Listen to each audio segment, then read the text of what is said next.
ভারতের সঙ্গে বাণিজ্য চুক্তির খসড়া নিয়ে দ্রুত ঐকমত্যে আসা সম্ভব হবে বলে আশা প্রকাশ করলেন মার্কিন প্রেসিডেন্ট ডোনাল্ড ট্রাম্প।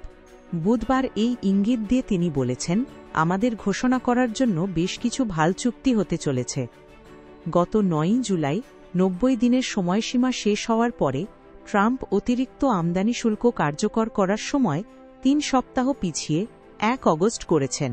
এর ফলে বাণিজ্য চুক্তি নিয়ে আলোচনা আরও এগিয়ে নিয়ে যাওয়ার রাস্তা খুলে গিয়েছে ভারতের সামনে। সংবাদ সংস্থা পিটিআই জানাচ্ছে, বুধবার বাণিজ্য মন্ত্রকের প্রতিনিধি দল আলোচনা চূড়ান্ত করার লক্ষ্যে আমেরিকা পৌঁছেছে। বাড়তি হারে শুল্ক ধার্য করার কথা জানিয়ে ইতিমধ্যেই দক্ষিণ কোরিয়া, কানাডা, মায়ানমার, বাংলাদেশ সহ ১৪টি দেশকে চিঠি পাঠিয়েছেন ট্রাম্প। তবে সেই তালিকায় নেই ভারত। উপদেষ্টা সংস্থা নীতি আয়োগের দাবি, আমেরিকার সঙ্গে চুক্তি চূড়ান্ত হলে অন্য অনেক দেশের তুলনায় রফতানিতে বেশি সুবিধা পেতে পারে ভারত। তাদের বক্তব্য, চীন ৩০%, কানাডা ৩৫% এবং মেক্সিকোর ২৫% পণ্যের ওপরে যথেষ্ট চড়া আমদানি শুল্ক বসিয়েছে আমেরিকা। এরা আমেরিকার অন্যতম বৃহৎ বাণিজ্য সহযোগী।